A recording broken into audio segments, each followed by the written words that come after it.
oso ongi dago, oso arrez egiten delakoz. Bueno, que no tiene ninguna complicación. Que es como más natural. Ez dago usainik.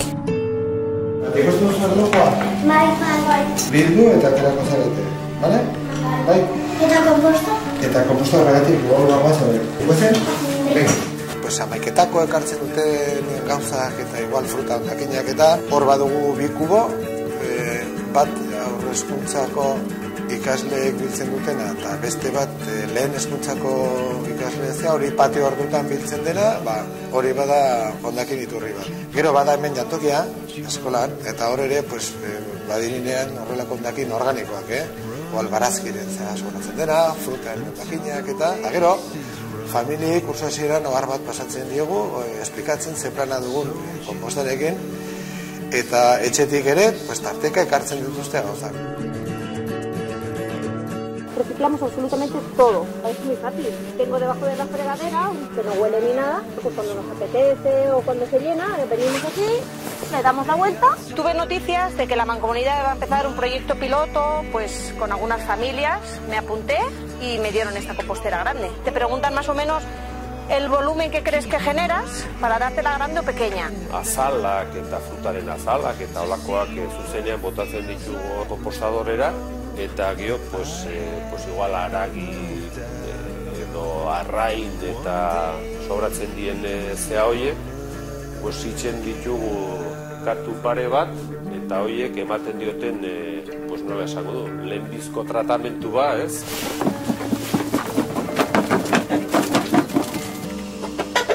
Bueno, había mucho espíritu de recoger y de reciclar y de que el medio ambiente sea mejor, sobre todo con el hijo más pequeño. Y empezamos cuando la Mancomunidad empezó a hacer el compostaje, pues nos apuntamos, nos tocó un compostaje y empezamos a hacerlo. La verdad que es sencillo, es monotonía, es recoger cada día, saber que estás reciclando, aprovechar. Hartzen dugu egunero adibidez hemen ikusten den bezala bai zagarra, bai arrautzak, bai eta botatzen dugu momentuan kutxa honetara. Kutxa honek daukan abantaila da hermetikoa dela, ixten badugu ez dago usainik.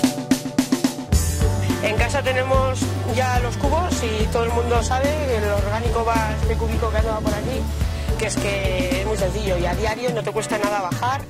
Cada 2 o 3 días dar vuelta al contenedor. Aste osoan hau daukan sistemarekin, mankomunitateak emantzen gaina, izten da eta ez du zenik egiten. Olores y nada en absoluto, ya ves, yo lo tengo al lado de casa. Ez du ezarrez kostatzen eta, noski, laguntzen dugu, pixka bat zakarren zaborraren kontu horretan, ez? Eske da, gauz minimo bat. Pasada.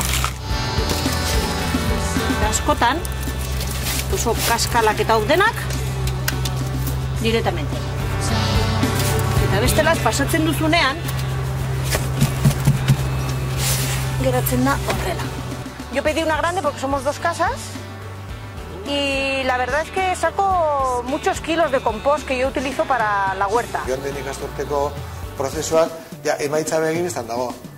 Eta ikasle guztiek ikusi zuten, hor zenelako pizkazik inkeria biltzen dela komposteren barruan, baina orain emaitza oso ikusgarria da, zertan bihurtu zen. Orduan, orain ja pizka bat gehiago aurten, hondakinak botatzen eta helburu ezagunago da, badakigu zertan bihurtu. Orduan, oso ongi dago. Usain txarra edo ez? A ver, hartu berrirot. Orain ona.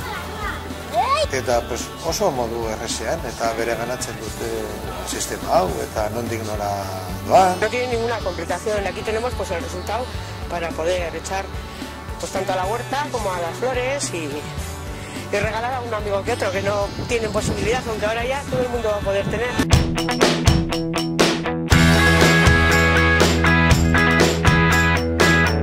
Ni konpostatzen dut. Yo hago compostaje. Guk eskolan konposta egiten dugu. ¿Tú por qué no? Zuk zergatik ez. Zu zergatik ez.